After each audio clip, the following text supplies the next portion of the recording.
Assalamualaikum warahmatullahi wabarakatuh. Perkenalkan, nama saya Fatria Nur dengan nomor stambuk A41120-027, kelas A, semester 4, program studi pendidikan guru pendidikan anak usia dini. Di sini saya akan menjelaskan tentang pengembangan pribadi konselor yang saya pahami untuk memenuhi tugas ujian akhir semester di mata kuliah bimbingan untuk anak usia dini. Pengembangan pribadi konselor yang saya pahami yaitu menjadi konselor berkembang melalui proses yang panjang, dimulai dengan mempelajari berbagai teori dan latihan, serta berusaha belajar dari pengalaman praktek konselingnya. Menjadi konselor yang baik yaitu konselor yang efektif, perlu mengenal diri sendiri, mengenal klien, memahami maksud dan tujuan konseling, serta menguasai proses konseling.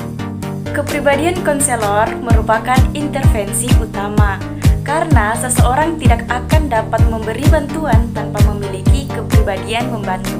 Konselor menciptakan dan mengembangkan interaksi yang membantu peserta didik untuk mengaktualisasikan potensi secara optimal, mengembangkan pribadi yang utuh dan sehat, serta menampilkan perilaku efektif, kreatif, produktif, dan adjusted.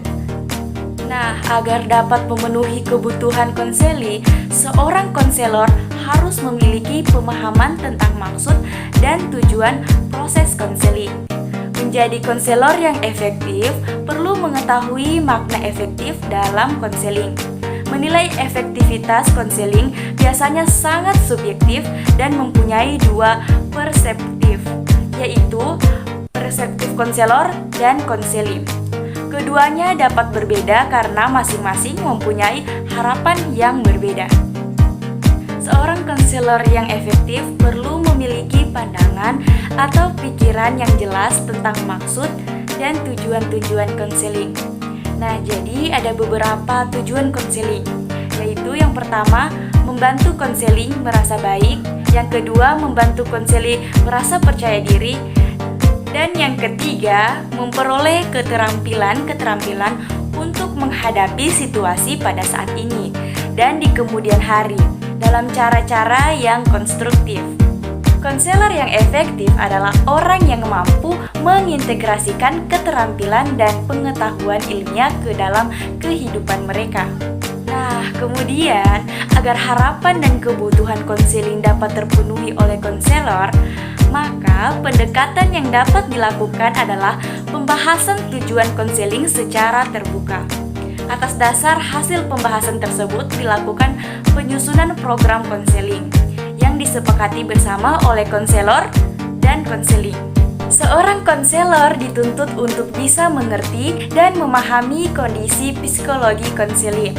Nah, jadi memahami di sini bisa diartikan bahwa seorang konselor mampu membedakan pandangan-pandangan yang diungkapkan konselinya, mengenal dunia luar maupun pandangan-pandangannya terhadap dirinya sendiri. Sehingga nantinya dalam penanganan terhadap konseli akan lebih efektif. Konselor yang profesional selayaknya mampu mematuhi komitmen profesional yang ia miliki. Dengan komitmen tersebut menunjukkan bahwa ia akan melaksanakan tugasnya sebagai konselor semampu yang ia bisa lakukan dan sesuai dengan kewenangan yang ia miliki sebagai konselor yang profesional. Kemudian, konselor mampu menjaga kerahasiaan permasalahan konseli. Konselor mampu memberi bantuan konseli sesuai dengan kebutuhan konseli. Konselor pada saat memberi bantuan, konseli mampu menjalin hubungan hangat. Konselor mampu menerapkan teknik bimbingan dan konseling secara profesional. Konselor mampu membantu konseli untuk mengembangkan diri konseli secara optimal. Konselor mampu menjalin hubungan yang baik dengan rekan sekerja dalam usaha untuk memberikan pelayanan terhadap konseli. Konselor mampu bekerja sama dengan sesama konselor untuk dapat memperlancar memberi bantuan konseli. Konselor juga selalu berusaha untuk mengembangkan diri, inovatif agar dapat memberi bantuan. atau pelayanan konseli sesuai dengan perkembangan kehidupan masyarakat, bangsa, dan negara. Konselor dalam memberi bantuan pada konseli selalu berpegang pada kaidah moralitas. Konselor perlu menjalin hubungan baik dengan stakeholder di dalam sekolah agar mampu mencapai keberhasilan dalam memberi bantuan pada konseli. Konselor juga perlu menjalin hubungan baik dengan stakeholder yang ada di luar sekolah agar mampu mencapai keberhasilan dalam memberi bantuan pada konseli. Konselor mampu mengembangkan bidang bimbingan pribadi, bimbingan sosial, bimbingan belajar, bimbingan karir untuk konseli. Konselor mampu mengembangkan berbagai kegiatan layanan bimbingan dan konseling untuk konseli. Konselor mampu mengembangkan berbagai kegiatan pendukung untuk konseli. Konselor di dalam mengarahkan konseli berpegang pada kaidah hukum yang berlaku. Konselor di dalam mengarahkan konseli berpegang pada kaidah religius yang dapat meningkatkan keimanan dan ketakwaan konseli terhadap Tuhan Yang Maha Esa. Konselor selalu berusaha untuk meningkatkan profesionalitas dalam usaha memberi bantuan konseli. Konselor juga memberi kesempatan kepada konseli untuk memilih alternatif pemecahan masalah. Konselor juga memberi kesempatan kepada konseli untuk mengambil keputusan di dalam memecahkan masalah. Konselor mampu mengembangkan program bimbingan dan konseling secara inovatif agar dapat memberi bantuan pada konseli secara maksimal. Kemudian berikutnya kesimpulan.